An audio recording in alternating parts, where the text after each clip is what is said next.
estimados alumnos de Economía General 2. Muchísimas gracias por acompañarnos. En primer lugar, quiero darle la bienvenida a nuestra destacadísima exalumna, hoy ministra de Economía y Finanzas, María Antonieta Alba, quien gentilmente ha aceptado brindar esta charla magistral. Como anécdota, la teníamos prevista, de hecho, para marzo, antes de la pandemia. Después, bueno, todo ocurrió tan rápido y de una manera tan sorpresiva que tuvimos que reprogramarla, y felizmente ahora, de manera remota, estamos contando con ella. También de coincidencia, el sábado ha sido la expositora magistral para la promoción que acaba de egresar de la Universidad del Pacífico. Pero hoy, digamos, su encargo es introducir los temas de cómo la macroeconomía que enseñamos en la universidad luego se puede aplicar, y la aplica todos los días con gran entusiasmo, calidad y personalidad, ¿no? Nuestra ministra. Solamente indicarles brevemente que María Antonieta es egresada destacada de nuestra casa de estudios y luego hizo la maestría en Desarrollo, Public Administration International Development, creo que se llama así la maestría, en Harvard University, y luego ha hecho una brillante carrera toda en el sector público en el Perú, en el MEF, en el MIDIS, en el Ministerio de Educación, donde fue jefa de planificación presupuesto, y ahora en el MEF, primero también como directora general de presupuesto público y ahora como ministra de Economía y Finanzas. Muchísimas gracias nuevamente, ministra, por aceptarnos brindar esta charla magistral, y las dejo con ustedes. Los aplausos aquí son virtuales ahora. Muchos aplausos de bienvenida y muchísimas gracias nuevamente, ministra. Gracias, profesor. Gracias a todos los que están hoy día escuchándome. Yo trataré de ser bastante dinámica. Primero quiero comentarles una visión panorámica de qué cosa ha pasado con la macroeconomía peruana. Luego, obviamente, no podemos, en la segunda parte de la presentación, abordar cómo está la macroeconomía en esta crisis del COVID, que es una crisis sin precedentes, una crisis global, que ha determinado que más del 95% de las economías estén experimentando una recesión. Y luego, finalmente, cuáles son los retos que consideramos desde el Ministerio de Economía y Finanzas son los retos para el país de mediano y de largo plazo. En este gráfico estamos presentando el PBI per cápita, y lo que es indiscutible es que el Perú en las últimas décadas ha notado algunos avances muy importantes en términos de crecimiento económico, ¿no? Ya ustedes escucharán las discusiones que hay entre si crecimiento económico es desarrollo. Están bastante correlacionados. El crecimiento económico es una condición importante para que los países se desarrollen. Y acá, cuando vemos este indicador de cómo es que el PBI per cápita ha evolucionado, vemos que sobre todo los últimos 20 años han sido impresionantes en términos del progreso que ha desarrollado el Perú, considerando estos indicadores en términos de crecimiento económico. Este éxito en el manejo económico peruano no es una casualidad. Esto responde a un consenso que hicimos como sociedad a inicios de los 90 sobre cómo queríamos manejar nuestra economía. Y ahí nos pusimos de acuerdo en tres pilares. Un pilar, estabilidad macroeconómica, y generamos las instituciones que permitieran trabajar en esa estabilidad. Tenemos un Banco Central autónomo que se encarga de la política monetaria, una superintendencia de banca y seguros que se encarga también de regular la estabilidad en el sistema financiero, y un Ministerio de Economía y Finanzas que es el que lidera el manejo de la política fiscal, siempre muy comprometido con desarrollos técnicos y equipos de altísimo nivel que se han mantenido a lo largo del tiempo. El segundo pilar en el que nos pusimos también de acuerdo es que queríamos ser un país integrado al mundo. En los últimos años hemos avanzado de manera importante con la agenda de las firmas de los TLCs. Ahora tenemos TLCs con 26 países que representan el 75% del PBI. También tenemos una apuesta por ingresar a la OECD, ingresar a la Alianza del Pacífico.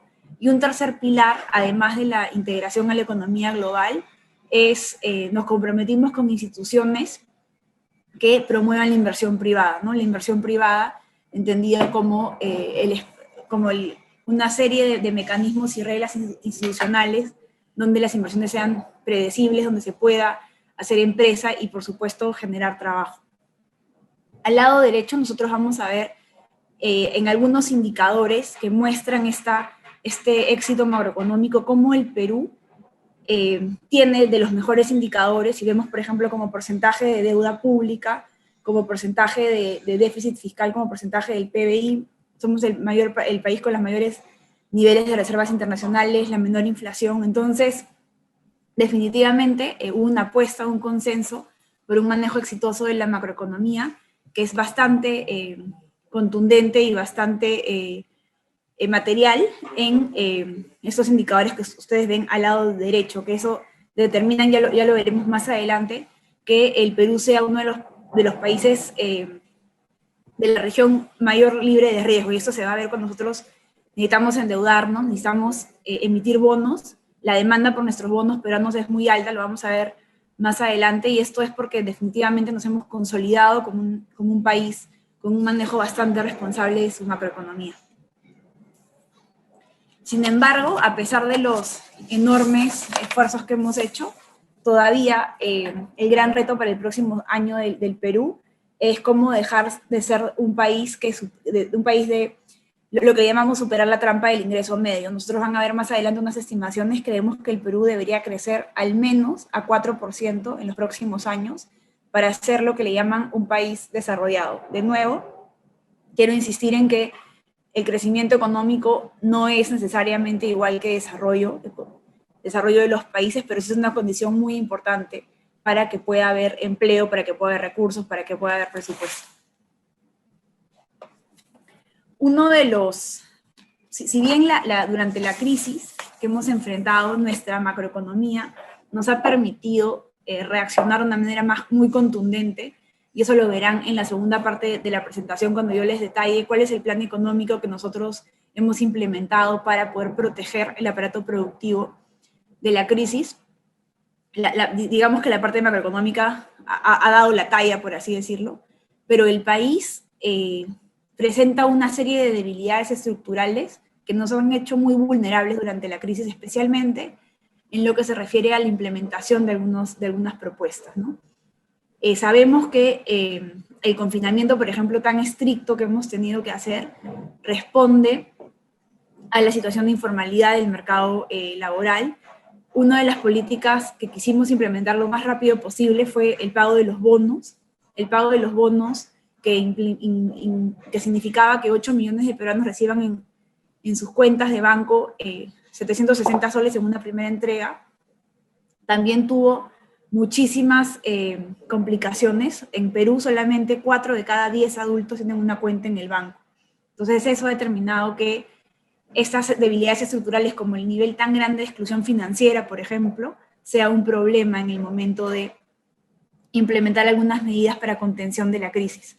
Cuando vemos, por ejemplo, las cifras de informalidad en el mercado laboral, más o menos el 72% de nuestra PEA es informal. Esto significa que es trabajo precario, que no tiene la adecuada protección social. Cuando vemos también otros rankings de cómo estamos en educación, en desarrollo del sistema financiero, en el desarrollo de la infraestructura, estamos bastante rezagados. Entonces, un poco el mensaje es la crisis, el manejo importante que hemos tenido de la macroeconomía, nos ha permitido desarrollar uno de los planes económicos más contundentes, pero también hay una serie de debilidades estructurales que no hemos solucionado, que nos han hecho más vulnerables, y así como en los 90 pudimos ponernos de acuerdo en un consenso que la economía requería un manejo responsable y sólido, creo que lo que se devela la crisis ahora es que necesitamos un nuevo consenso con una mayor contundencia para cerrar estas brechas estructurales que van a afectar, por supuesto,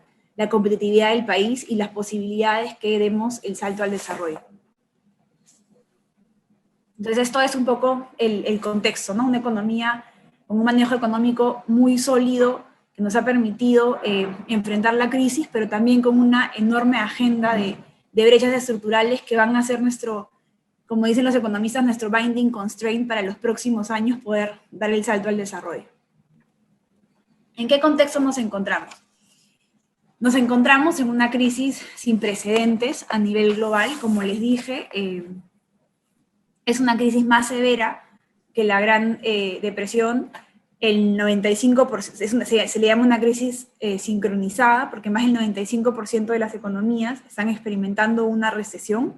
Es una crisis que se ha dado en todos los bloques económicos del mundo, salvo China, que es el bloque que sí va a crecer, y al inicio se pensó que Latinoamérica iba a ser la región más golpeada, pero con los últimos acontecimientos de la segunda ola de rebrotes en Europa, la zona euro sería una de las economías más golpeadas debido a este segundo rebrote. Para nosotros, la gran lección aprendida a partir de lo que ha pasado en Europa es que hay que ser muy prudentes con cómo vamos nosotros reaperturando nuestra economía. Cuando vemos cómo se desarrolló la crisis, podemos ver que la crisis, acá al lado derecho van a ver un indicador del sector manufactura que nos muestra cómo es una forma muy, muy fácil o que se relaciona mucho con el desempeño de la economía. Vemos dos periodos, ¿no? Primero, una caída muy profunda en marzo, abril, pero también vemos una recuperación muy rápida. Obviamente el ritmo de recuperación se está moderando, dependiendo de algunas zonas del mundo. Y también lo que vemos al lado izquierdo es una crisis con mucha incertidumbre, ¿no?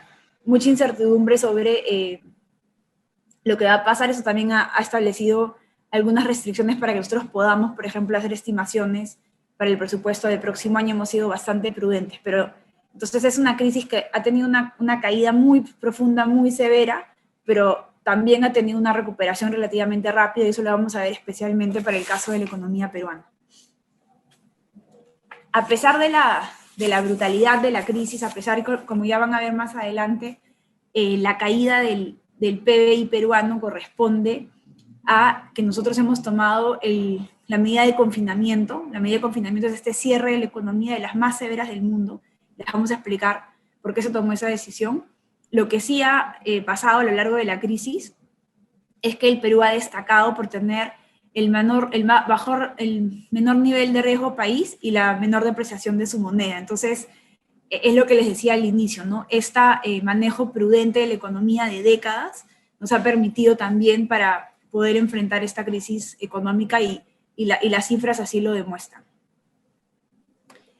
¿En qué momento de la crisis estamos, no? Estamos en un momento donde se registran nuevos contagios. Ustedes ven al lado derecho, en algunos países esta segunda ola es aún más severa que la primera ola. Entonces, esto para nosotros, ¿qué nos dice? Y es un poco lo que hemos tratado de hacer a lo largo de toda la apertura económica, que hay que ser muy prudentes. Mientras que en los países sigan habiendo contagios, las posibilidades del crecimiento del virus y la consiguiente necesidad de hacer medidas de confinamiento van a ser necesarias. Por eso es que hemos querido ser bastante prudentes, como ya les voy a explicar en la parte de la apertura económica, pero definitivamente el coronavirus sigue siendo un riesgo y un enorme reto para la política fiscal de los países, ¿no? Y la política económica en general. Ahora les quiero explicar un poco por qué el desempeño económico de Perú durante la crisis. Cuando nosotros registramos el primer contagio, el 6 de marzo, no sé si ustedes son familiares, hay un número que ha sido como conocido a lo largo de la crisis, que es el famoso R. El R te muestra, eso lo vamos a ver más adelante, el R te muestra la capacidad de contagio del virus. Cuando registramos los primeros casos y medimos el R en Perú, el R estaba por encima de 3 puntos. Nuestros modelos estimaban un nivel de contagios y de muertes muy drástico.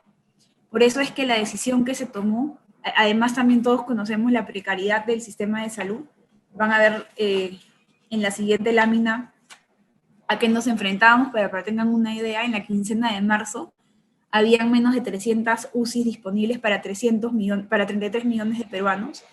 Entonces la decisión que se tomó en Perú es tener uno de los confinamientos más agresivos de toda la región. Esto se mide, el índice de severidad es un indicador que lo mide la Universidad de Oxford.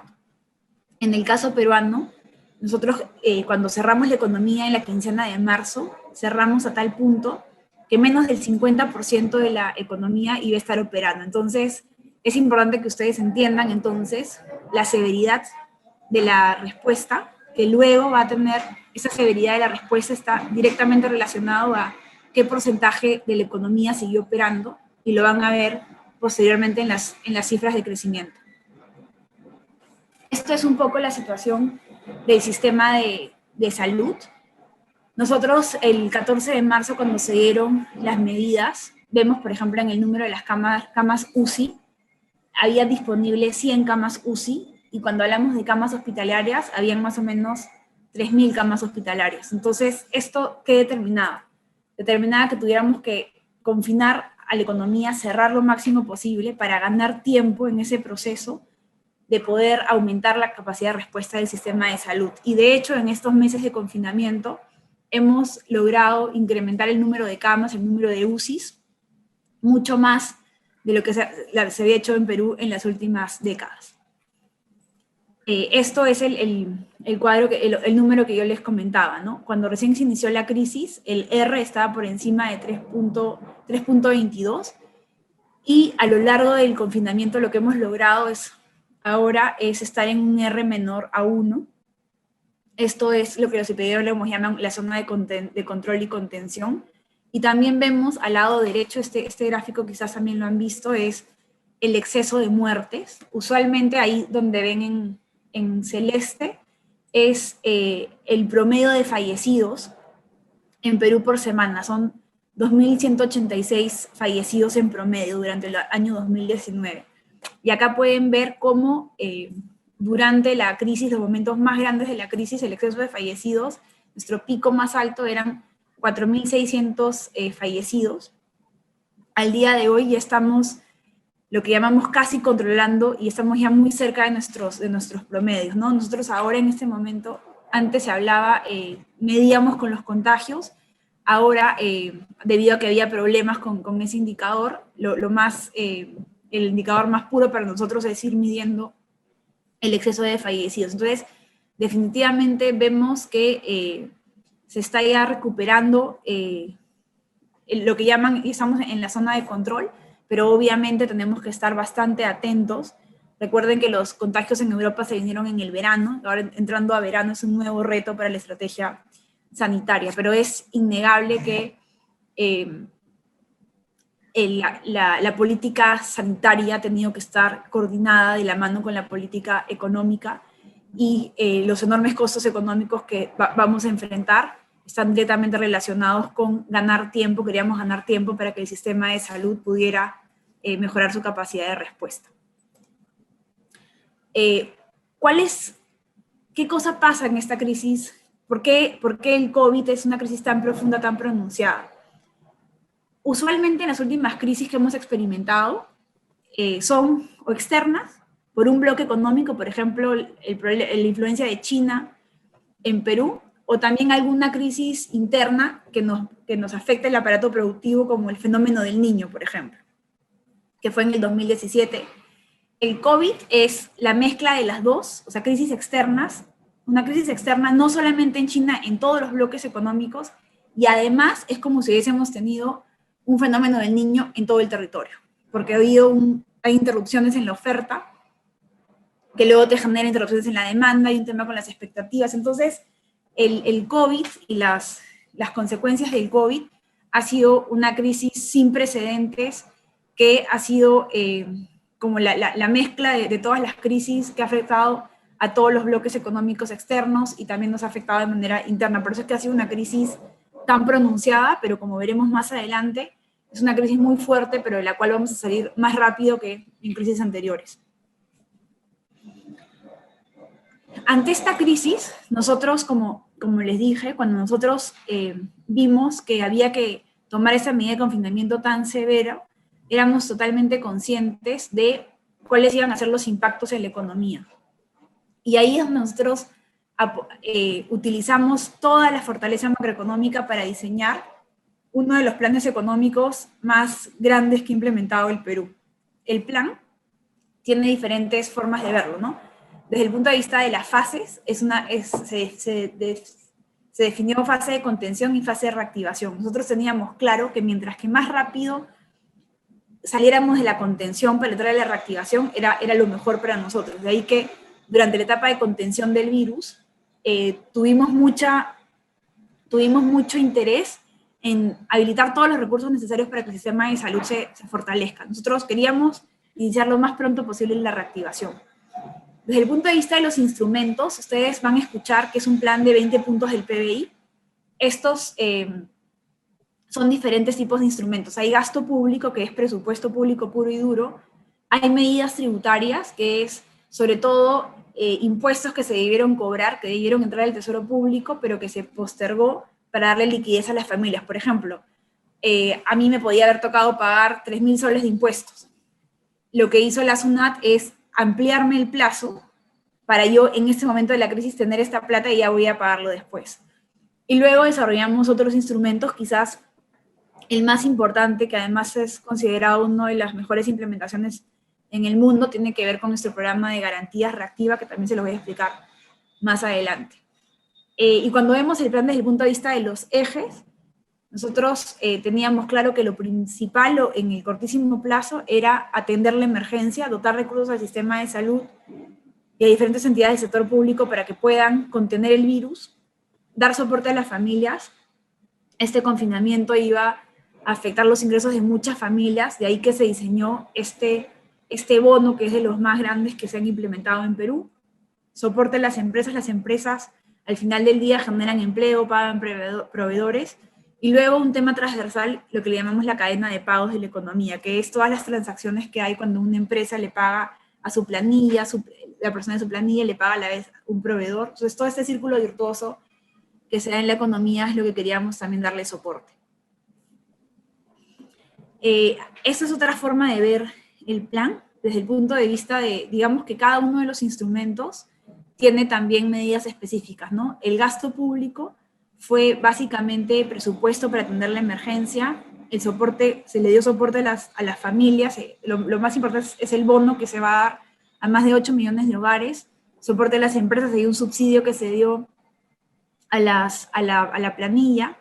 En medidas tributarias se ampliaron casi todos los pagos de los impuestos y además se ha generado un programa de fraccionamiento para que las empresas y las personas puedan pagar en los próximos meses. Y en otros instrumentos se permitió el acceso al ahorro privado, como es este tema del retiro de las pensiones. Y lo más importante, quizás el plan más grande, es el plan de garantías para la cadena de pagos, que es reactiva, y ya les voy a explicar con más detalle. Entonces es un plan, también van a poder ver que está definido en contención y reactivación, en un plan bastante ambicioso, que como les he comentado, la implementación en algunos casos estuvo un poco afectada por algunas variables institucionales que no ayudaron mucho a la implementación, ¿no? Acá es una vista que hay del plan respecto a otros países, son 20 puntos, como les digo, no es solamente presupuesto público, acá hay que tener mucho cuidado cuando se compara. Usualmente siempre se reporta como presupuesto, como porcentaje del gasto público. Esto, como les digo, son varios instrumentos, es gasto público, alivio tributario y garantía del Banco Central. Una yo creo que durante la implementación del plan hemos tenido que tomar medidas muy audaces. Ustedes saben que en el caso peruano el Estado brinda subvenciones a través de los programas sociales, que son Juntos y Pensión 65, y ahora último, más o menos nuevo, es un programa Contigo, que es un programa que brinda subvenciones a las personas con algún tipo de discapacidad.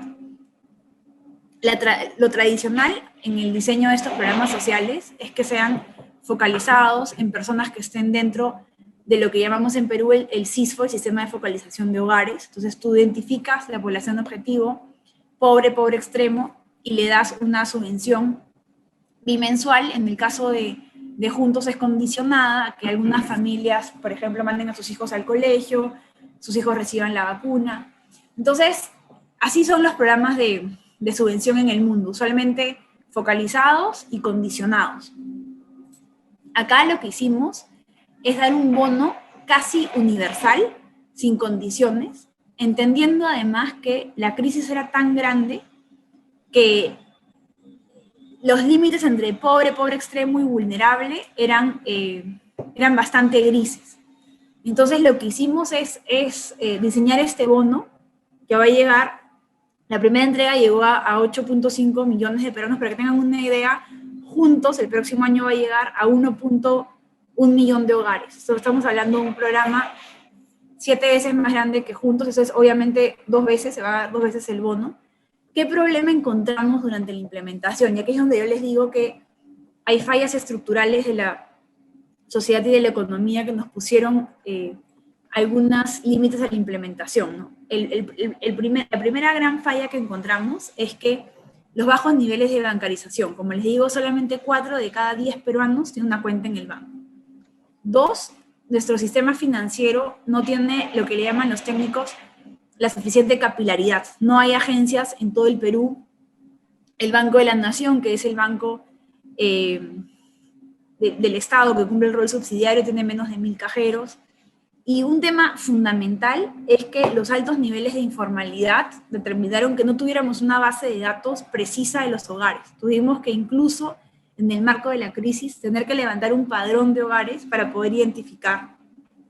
Al final del día, hemos logrado identificar esos 8.5 millones de hogares. Es un programa que los 2 bonos van a ser 13.000 millones de soles que se inyectan a la economía. Para que tengan una idea, un punto del PBI son 7.000 millones. Ese es un programa de 13.000 millones de soles que le va a dar directamente a los hogares.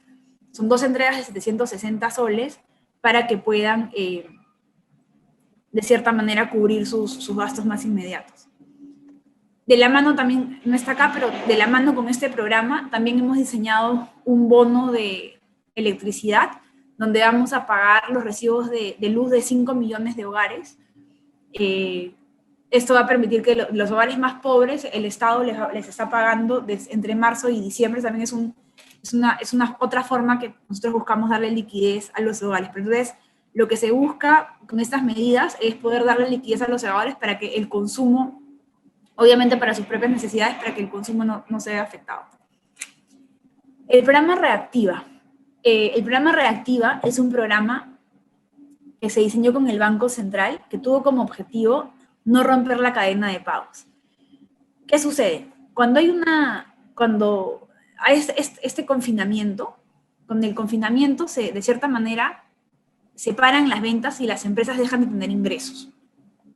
Cuando las empresas dejan de tener ingresos, pero las empresas tienen gastos, tienen una planilla que pagar, tienen proveedores. Entonces, cuando tú das una medida de confinamiento como la que se dio, las empresas no cuentan con ingresos. Entonces, las empresas tienen dos alternativas. Una, cierran, con lo cual dejan de pagar, botan a sus empleados, dejan de pagar las cuentas. De repente, una empresa, un centro comercial, si cierra, ya no le paga a la empresa de seguridad, ya no le paga a la empresa de limpieza. Entonces, todo lo que llamamos la cadena de pagos. Entonces, si no tiene ingresos, o cierra, que no es la situación ideal, o se endeuda.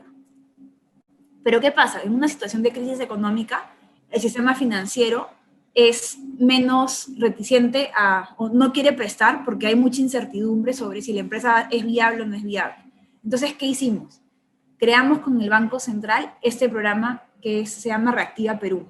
¿Qué hace el programa Reactiva Perú? El programa Reactiva Perú es plata que da, liquidez que da el Banco Central a las entidades del sistema financiero para que ellos presten y para que no se interrumpa la cadena de pagos. Eso es básicamente, ¿no? Es un programa, el programa está diseñado de tal manera para que las entidades financieras pierdan el miedo de prestar ante empresas que no se sabe en ese momento si son viables. ¿Y cómo pierden el miedo? Con la garantía estatal. Entonces, por ejemplo, ¿no? Acá al lado derecho van a ver, si yo te presto hasta 10 millones de soles, la garantía que dé el Estado es 80%. Si yo no pagara, en un supuesto que no pago, el Estado va a reconocer ese 80%.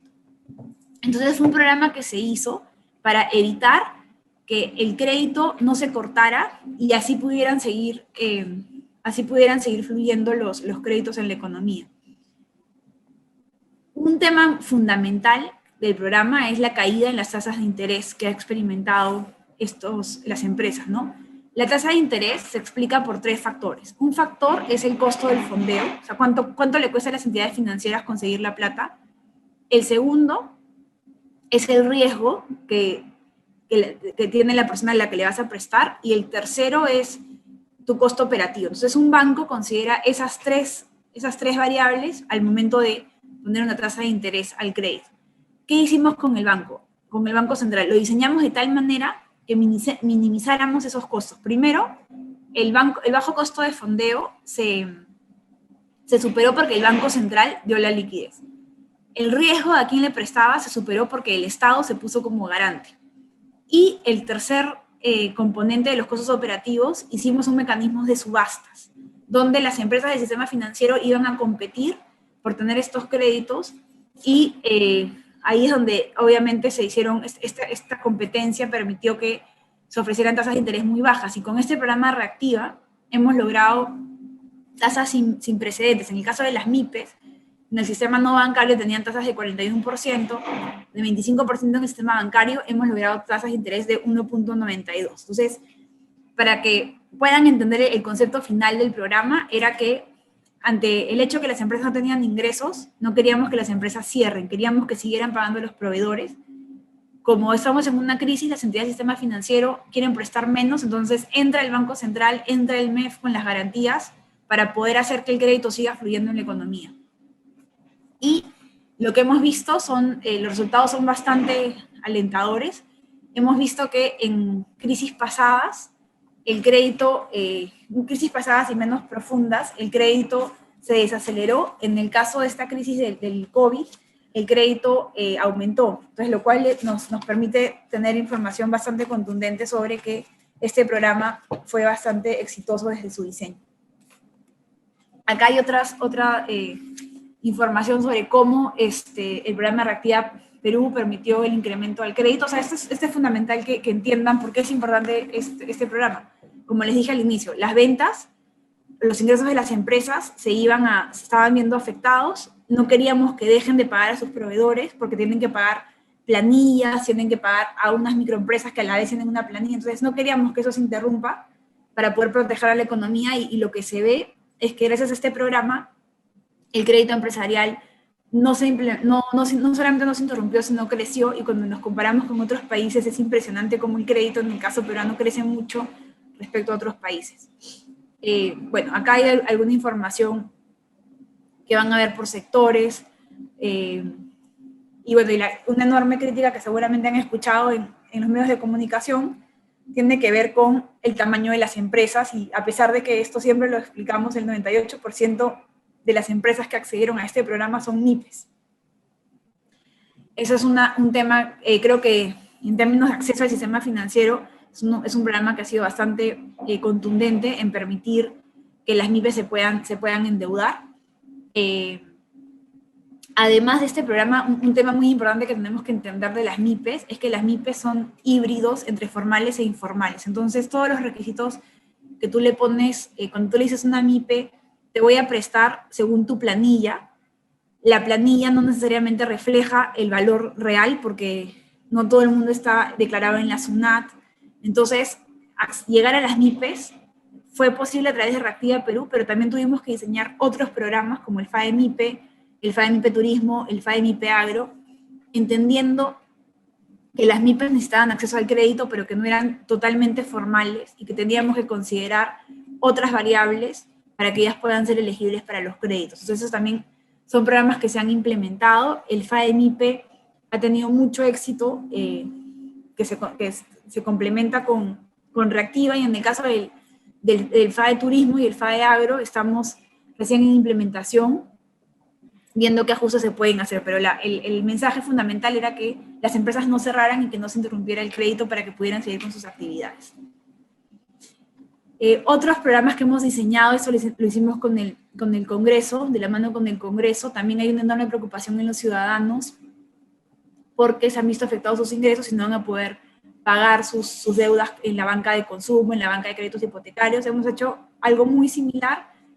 Vamos a poner garantía, o sea, un ciudadano se va a comprometer a pagar las cuotas y conforme va mostrando que es un buen pagador, el Estado le pone garantía para las siguientes cuotas. Esa es parte de un programa nuevo que hemos tenido que desarrollar. Había una enorme voluntad del Congreso para abordar esa temática de los créditos de consumo, así que hemos tenido que desarrollar ese instrumento que también está en plena implementación. O sea, lo importante para nosotros es que la crisis ha determinado que tengamos que ser muy, muy audaces, así como nunca les había contado que teníamos un programa tan grande de bonos para 8 millones de peruanos, tampoco nunca el Estado había garantizado créditos para privados como Reactiva, y tampoco nunca habíamos garantizado créditos para personas naturales como este programa que hemos diseñado. Entonces, la crisis ha llamado a que seamos muy audaces, obviamente muy responsables siempre, pero hemos tenido que romper varios paradigmas para poder enfrentar esta crisis que ha sido tan profunda.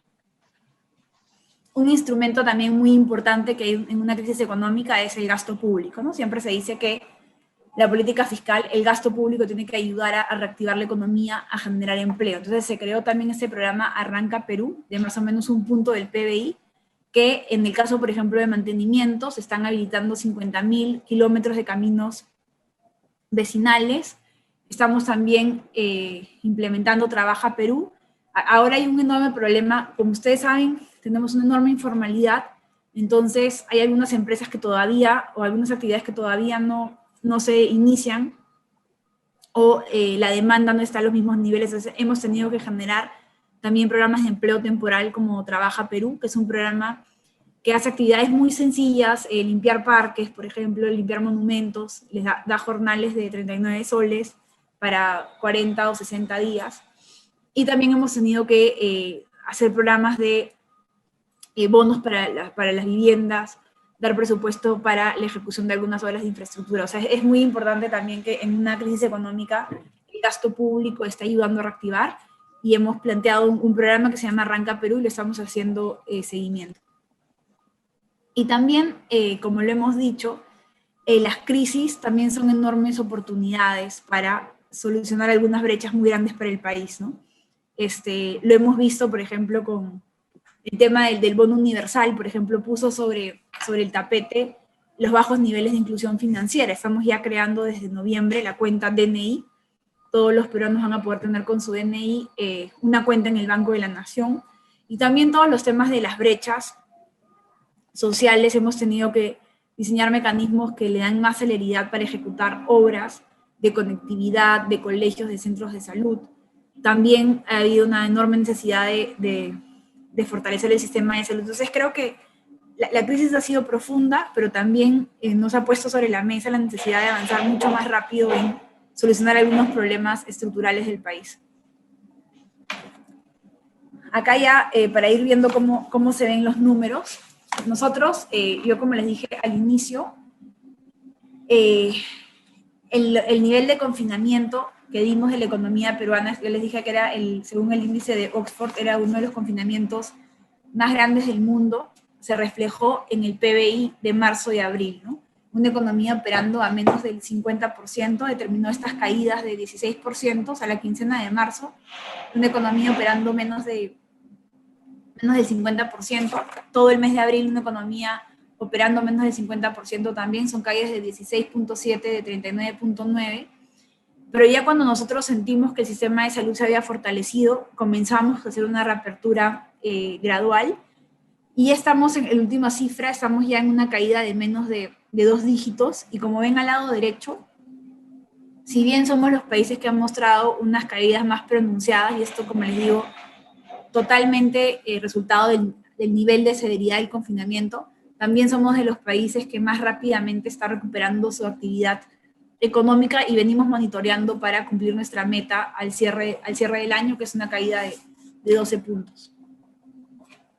Cuando ustedes ven las cifras de los PBI mensuales, tienen 45 días de atraso. Entonces ahora nuestro último dato es de agosto. Pero hay otros indicadores que nos van mostrando día a día cómo está la recuperación de la economía. Y uno de los indicadores líderes en actividad económica es la producción de electricidad, por ejemplo. Ahí vemos que ya la producción de electricidad, este dato lo tenemos casi siempre actualizado a unos pocos días antes, ya está en niveles prepandemia. Hay otras variables, por ejemplo, ahí el sector construcción es uno de los sectores que más rápido se ha recuperado. Ese es el despacho de cemento. En abril, una caída de casi 100%. Ahora proyectamos que ya va a estar en niveles por encima antes de la crisis.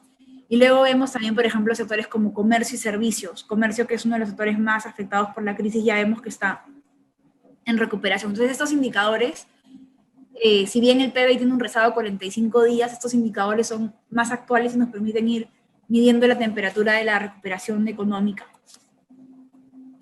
Como les decía también, el gasto público en esta etapa va a ser fundamental. El confinamiento también determinó que el sector público tuviera que, de cierta manera, también cerrar sus puertas. Esto se vio en los niveles de ejecución de la inversión pública, pero ya estamos tomando más vuelo, y en septiembre ya la caída respecto al año anterior ya fue casi mínima, y esperamos que octubre, noviembre y diciembre nos hemos puesto metas ambiciosas para que el gasto público contribuya también a la reactivación de la economía. Un factor muy importante, como ustedes saben, en economía siempre se habla de la profecía autocumplida, ¿no? El tema de las expectativas es muy importante. Y acá también vemos con bastante optimismo que las expectativas de casi todos los agentes económicos sobre lo que va a pasar en la economía en los próximos meses está en tramos optimistas. Esto es muy importante para nosotros, y creemos que las cifras de septiembre y de este mes de ejecución de la inversión pública también va a poder ayudar a que las expectativas mejoren. Como les dije también al inicio, esta es una crisis bastante contundente para el Perú. Es una crisis externa en todos los bloques, es una crisis interna, pero lo que hemos visto también por la rápida recuperación es que no se ha afectado el aparato productivo, ¿no? Esto es, por supuesto, por el plan económico implementado, por el esfuerzo de muchos empresarios, de muchos peruanos en salir de la crisis.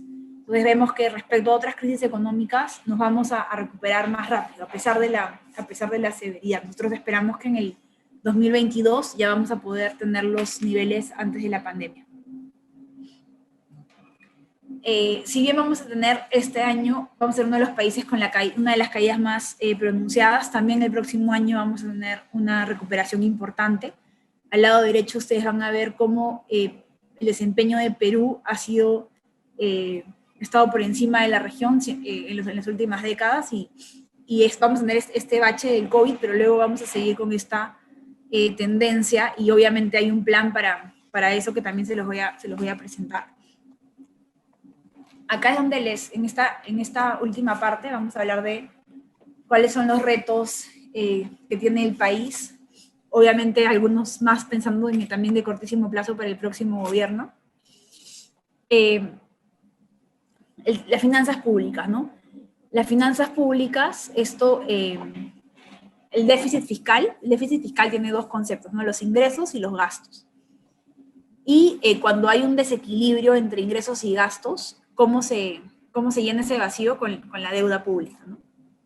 Entonces lo que vamos a ver nosotros es que en el 2020 y en el 2021, 2020 sobre todo producto de la crisis, este cierre de la economía ha afectado más o menos en 30.000 millones de soles nuestra recaudación de la SUNAT. Entonces el COVID ha generado que por un lado se te caigan los ingresos y por otro lado tengas que tener más gastos. Dos tipos de gastos: gastos para la pandemia, gastos de salud, y gastos para el plan económico. Entonces vamos a enfrentar un déficit fiscal inusual para Perú para el 2020-2021, y acá el reto para el próximo gobierno es definir cuál va a ser esa estrategia de consolidación fiscal para llegar a un 1% de déficit, y también para estabilizar la deuda pública, ¿no? Que a pesar de los incrementos que vamos a tener este año para poder financiar el presupuesto, vamos a seguir siendo de los países con los menores retos de deuda, con los menores ratios de deuda pública. Acá, para que tengan una idea de estas dos caras de la moneda del déficit fiscal, al lado izquierdo son los ingresos del gobierno general. Esto es básicamente la recaudación de la SUNAT. Pueden ver esta caída importante que estamos teniendo este año, debido a, obviamente, cuando hay menos actividad económica, recaudas menos IGB, menos impuesto a la renta. Entonces, esta es una caída importante que estamos experimentando este año. Y de la misma manera, al lado derecho, así como se caen los ingresos producto de la recesión económica, estás en una crisis. Entonces la crisis requiere que se implementen políticas. Estas políticas requieren que haya gasto público, por lo cual también tu gasto, o sea, los ingresos caen, el gasto aumenta. Esto es lo que te permite, es lo que te lleva a un déficit inusual y obviamente tener que financiar el excedente con deuda. Entonces, los retos para el próximo gobierno es estabilizar los gastos y los ingresos para poder tener esta senda sostenible. ¿Qué agenda se tiene que abordar? Desde el punto de vista de la recaudación, somos de los países con los mayores niveles de incumplimiento. Nuestro incumplimiento de IGB y de impuesto a la renta está por encima del 30%. Miren, Colombia, el IGB es 20%, eso también de cierta manera refleja el nivel de informalidad de la economía. Eso es por el lado de los ingresos. Por el lado de los gastos, tenemos muchos espacios de mejora de la eficiencia del gasto público.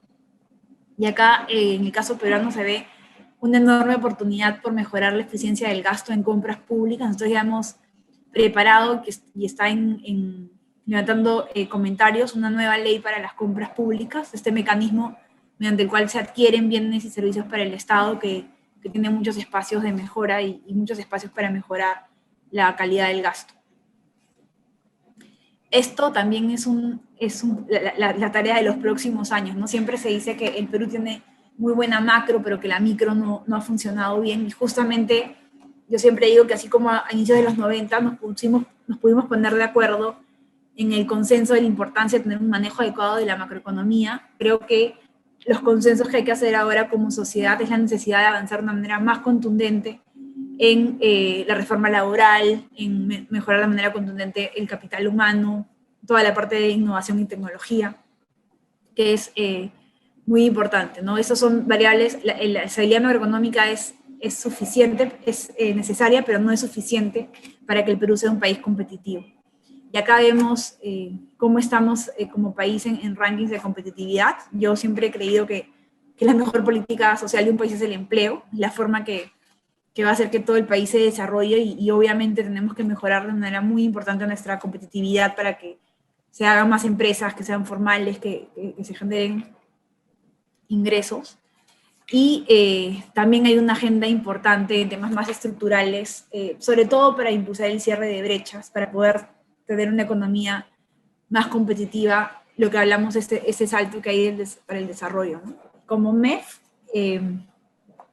estos puntos están en agenda, ¿no? En el cortísimo plazo tenemos nuestra agenda de salir de la crisis con medidas de impulso a la demanda, es básicamente el plan que les hemos comentado, pero también tenemos dos rutas de trabajo que fueron iniciadas por el exministro Carlos Oliva, el Plan Nacional de Competitividad y el Plan Nacional de Infraestructura. Es la primera vez que se ha definido una cartera de proyectos, son 52 proyectos de más de 99.000 millones de soles con un enfoque regional, que son los proyectos de inversión que tienen que desarrollarse en el país para que podamos ganar competitividad. Y también tenemos un Plan Nacional de Competitividad y Productividad que tiene 84 medidas, que también establece una línea de trabajo para poder avanzar de forma contundente en generar las condiciones para mejorar la competitividad y la productividad. Obviamente por la pandemia hemos tenido un poco que priorizar mucho más el plan económico, pero ya estamos retomando, ahora que ya vemos que la economía está en recuperación, y estamos retomando con mucha agresividad la implementación o seguir con estos planes de infraestructura y de competitividad. Bueno, acá básicamente es el Plan Nacional de Competitividad, incluye obviamente el Plan Nacional de Infraestructura. En realidad estos planes, independientemente de quién sea el gobierno de turno, este plan ya tiene la relación de los proyectos que son fundamentales para el desarrollo del país y esperamos que el próximo gobierno continúe. Se trata de 52 proyectos, de los cuales 32 ya están en plena ejecución. Tendríamos que impulsar 17 que están en proceso y 3 más que están en idea. Este plan, o sea, la brecha de infraestructura de acceso básico es de 117.000 millones y este plan aborda básicamente esta brecha, ¿no? Una brecha y tiene un monto de inversión de casi 100.000 millones de soles, que como les digo ya una parte está en proceso, el 60% en proceso. Y luego también tenemos en esta ruta para darle el salto al desarrollo un plan nacional de competitividad con medidas muy importantes de financiamiento para las empresas, mejora del clima de trabajo, la parte laboral. El profesor Yamada sabe mejor que nadie en esta sala lo importante que es y los enormes retos que tenemos como país. Es un tema también que va a requerir muchos consensos.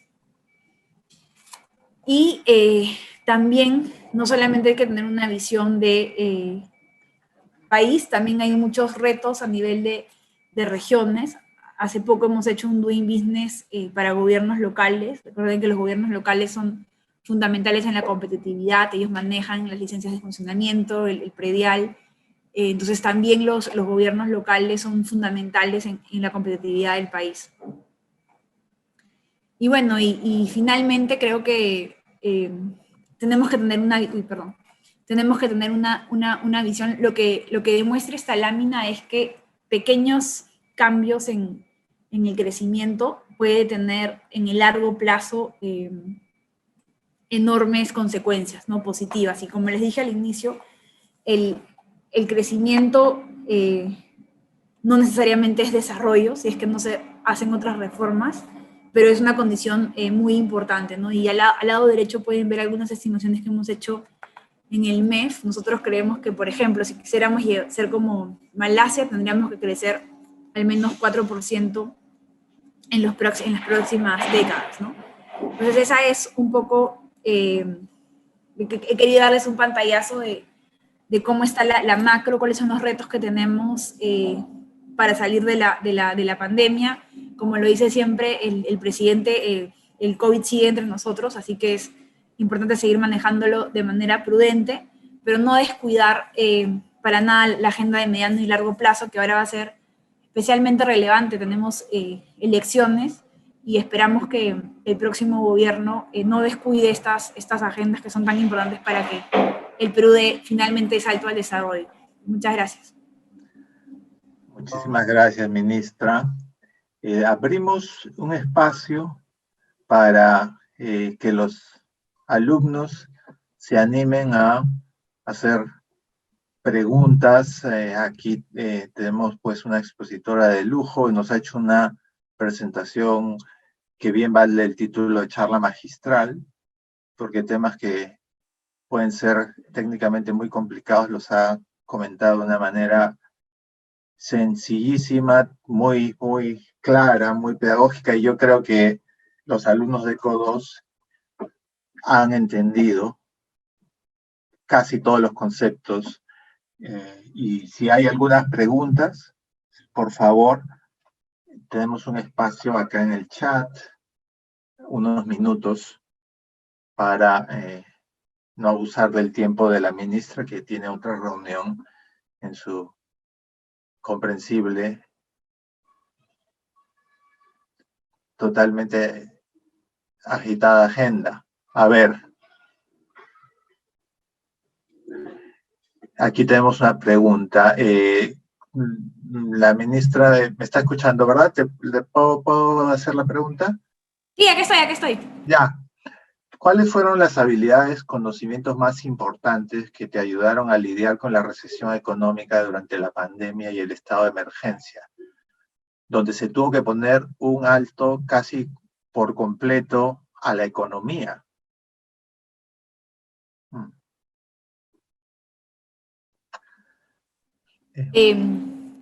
A ver, creo que, primero, solo transmitirles esto, ¿no?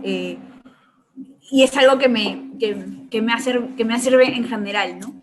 La importancia de los equipos, ¿no? O sea, yo siempre digo que las personas que trabajan conmigo tienen que ser mejores que yo.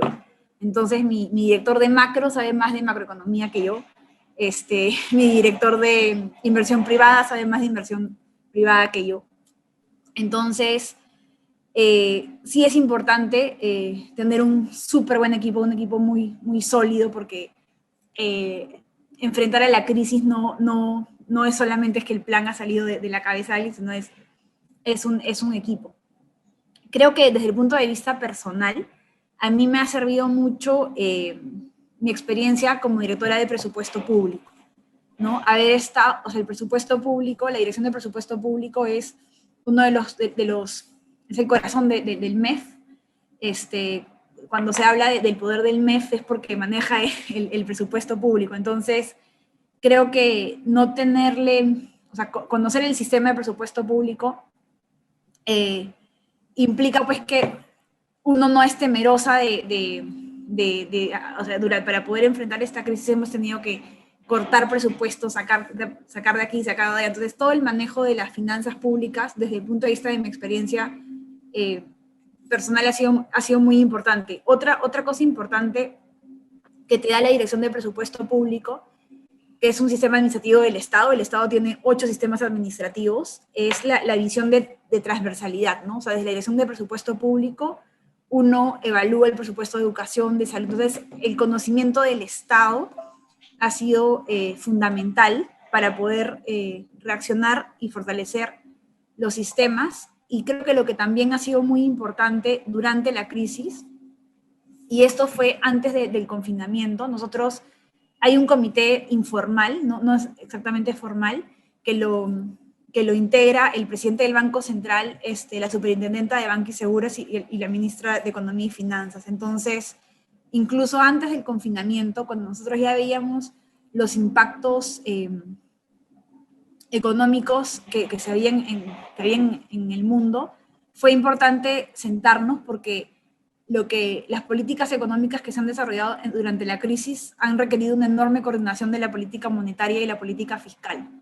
Entonces, creo que este espacio de coordinación con la superintendencia y con el banco ha sido fundamental para diseñar, por ejemplo, Reactiva y otros programas que hemos dado. Entonces, creo que o sea, trabajar en equipo es fundamental, pero sí esta visión desde el inicio de la crisis muy coordinada con el banco y con la superintendencia de Banca y Seguros. Muchas gracias, ministra. Tenemos aquí algunas preguntas que voy a tratar de leer de una manera abreviada. Una pregunta sobre el tamaño del efecto rebote del PBI para el próximo año.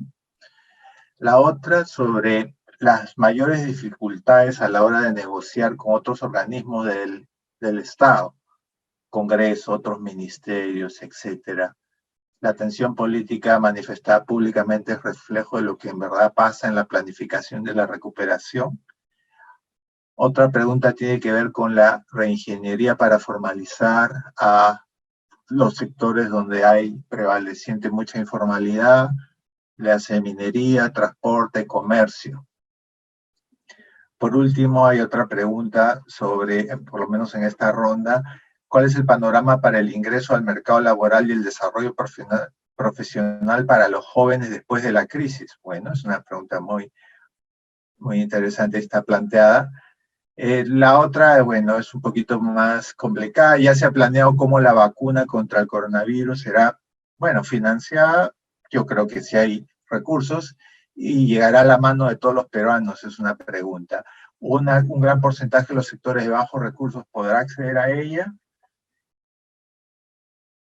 En la exposición ha afirmado que el Perú ha reaccionado mejor frente a la crisis respecto a otras crisis en el pasado. Me gustaría saber cuáles fueron las mejores propuestas o respuestas frente a esta dificultad, es decir, las que aportaron mucho más comparadas con otras.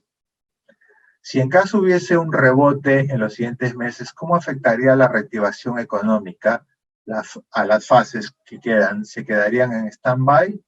Bueno, ahí yo creo que ya tenemos una buena cantidad interesante de preguntas que dejamos a la ministra para que las pueda contestar, digamos, de la manera como ella prefiera. Hay algunas que claramente no tienen una respuesta tan clara para nadie en el mundo, incluyendo el tema de cómo va finalmente a evolucionar el COVID. Sí, a ver, son un montón de preguntas. Si me escapo alguna, el crecimiento del PBI del próximo año o sea, se explica básicamente por un rebote, ¿no? Vamos a hacer una economía que va a tener de las caídas más pronunciadas, y el próximo año estos números van a rebotar, y esperamos que en el 2022 ya alcancemos los niveles prepandemia.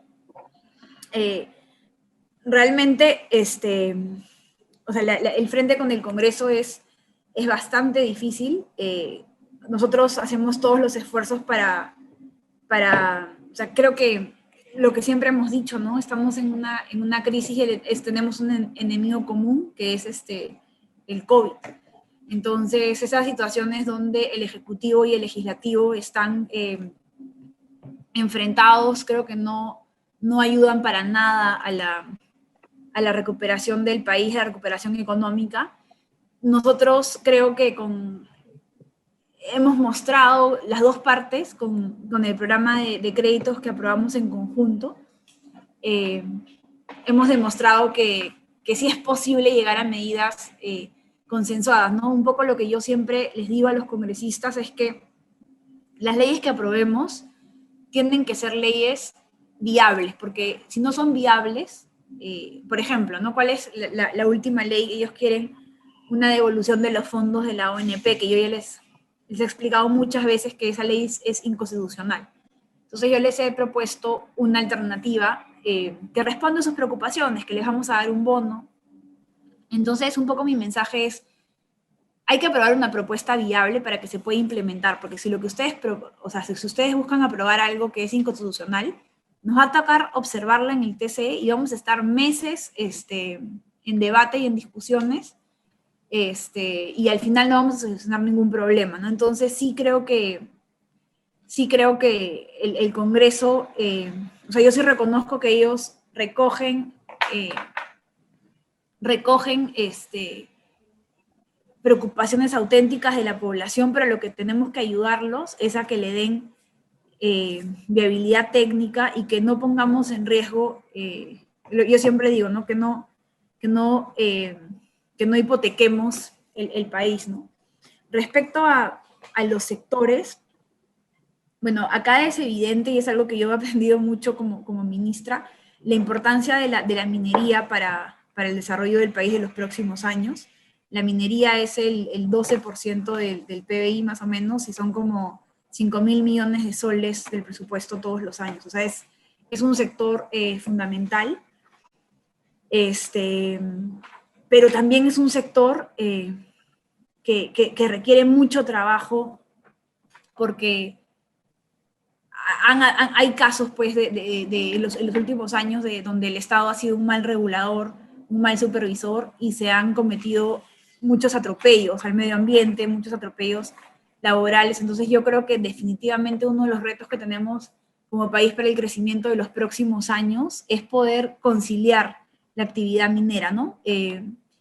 Nosotros vemos con preocupación que al Perú le quedan 3 proyectos mineros, la ampliación de Toromocho, Minajusta y Quellaveco, y si no logramos meter más proyectos mineros en el pipeline, el crecimiento económico y la recaudación de los próximos años se va a ver afectado. Entonces, hay muchas iniciativas, muchos espacios de modificación de la ley de minería, por ejemplo, donde ya unos expertos han dicho que no es necesario hacer enormes modificaciones, pero definitivamente la minería es un sector muy importante para el país, pero que necesita que nos reconciliemos con la minería, porque hay empresas que se han portado muy mal, y también es evidente que hay lugares del Perú donde hay actividad minera, pero la gente no siente el desarrollo, ¿no? Y es lógico que haya malestar. Entonces, de los sectores donde yo creo que más contundente trabajar en los próximos años es en la minería. Otro sector muy importante para el desarrollo del país es la agroexportación.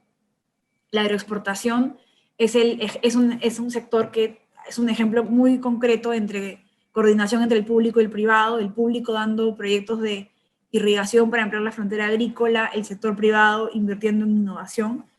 Ahí creo que hay enormes potencialidades en sectores como forestal, en acuícola, y desde el MEF también para comentarles, nosotros tenemos algo que se llama las mesas ejecutivas, que son espacios donde el sector público y el sector privado se sientan e identifican cuellos de botella para, que están afectando el desarrollo de algunos sectores. Tenemos una mesa, por ejemplo, de minería, donde ahí se identifican algunos aspectos de mejorar para la regulación. Tenemos mesa de forestal, mesa acuícola. Entonces yo creo que, como diría, no sé si ustedes han leído a Ricardo Hausmann, este profesor de Harvard, pero es esta idea de encontrar cuáles son los sectores que van a contribuir al país, y yo creo que están ahí bien mapeados. Creo que forestal, acuicultura puede apoyar mucho.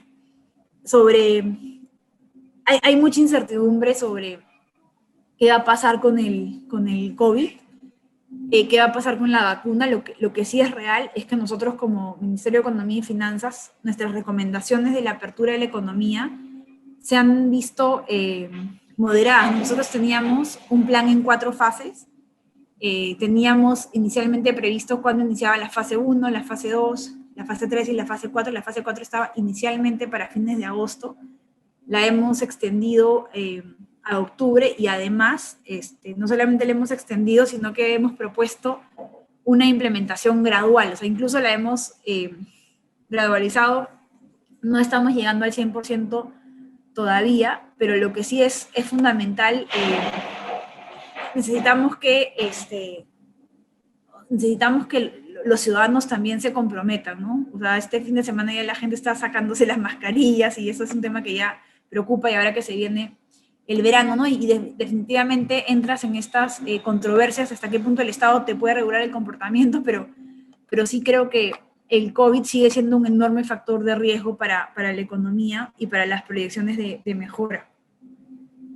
Sobre el plan, yo creo que, como les dije, el Perú ha podido tener una respuesta contundente como plan económico, producto de décadas de buen manejo económico. No hay países como, por ejemplo, Ecuador o como Argentina, que no tienen ninguna posibilidad de implementar un plan de la magnitud que lo hemos hecho. El plan, no hay que reconocerlo, ha tenido algunos problemas en la implementación por factores estructurales, ¿no?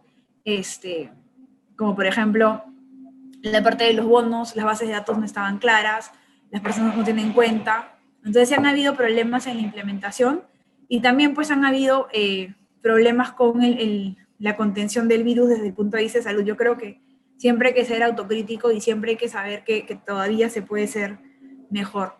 Sobre perspectivas del empleo, yo creo que hay algunos problemas estructurales que no son solamente de la crisis y que no las vamos a resolver durante la crisis, ¿no? El empleo de los jóvenes, eso lo sabe mejor que yo el profesor Yamada. Eso es una problemática que la tenemos hace varios años, y que obviamente en situaciones de crisis se hacen más, se notan más, ¿no? Nosotros estamos diseñando, espero que se puede eso la próxima semana, un incentivo a la contratación formal.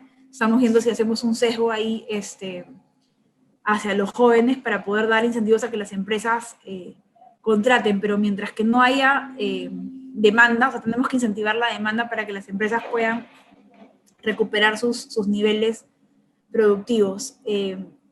Sí tenemos una preocupación con el incremento de la pobreza, las personas de menores recursos, y lo que hemos hecho para el próximo año es incrementado las metas de los programas sociales, ¿no? Programas sociales como Juntos, como Cunamás, están aumentando sus metas en 60%, y también creemos que vamos a tener que durante el próximo año seguir con estos programas de empleo temporal, que sobre todo ayudan a la mano de obra no calificada. No sé, ¿se me pasó alguna otra? No, ministra, muchísimas gracias. Más bien, habíamos quedado con la ministra que 2:45 íbamos a terminar. Yo creo que también lo había anunciado los alumnos. Hemos abusado más de una hora del tiempo de la ministra, y como ustedes comprenderán, hay 33 millones de peruanos que dependen de su trabajo y de su buen juicio. Yo creo que ha sido muy gentil en brindarnos este espacio. La charla está siendo grabada y nos va a facilitar el PPT para que lo puedan revisar con más detalle los interesados. No me queda más que volver a agradecer a nuestra ministra, a Toni, como la conocemos desde que era nuestra querida alumna. Muchísimas gracias, ha sido una brillante presentación y una apertura muy grande para responder también a las preguntas de los alumnos. Muchísimas gracias en nombre de todos los alumnos, de los 250 que están aquí conectados. Muchísimas gracias, ministra. Muchas gracias, gracias a todos. Seguimos trabajando. Chao.